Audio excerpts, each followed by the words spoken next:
มาแล้วพี่น้องมาแล้วพี่น้องสาวคำหลาสาวปากโป่งหัวแดงเจื้องคืงมาแล้วพี่น้อง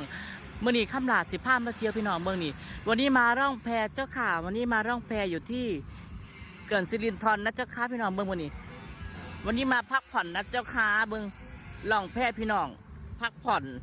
วันพักผ่อนเมืองพี่น้องเมืองบรรยากาศนี่เรือกำลังจะออกนะเจ้าค้าเมืองนี่นี่จะพาไปเบื้องข้างในนี่ฮ้อนหอนพี่น้องเบิ้งหอนแห้งเบิ้งติละอันนี้คือเรือของเรานะเจ้าค้านี่คือเรือของเราเจ้าค้าดูนี่เบิ้งคนกำลังมาพี่น้องคน20ก็คนโอ้นักนี่เบิ้งบรรยากาศภายในเรือเจ้าค่ะนี่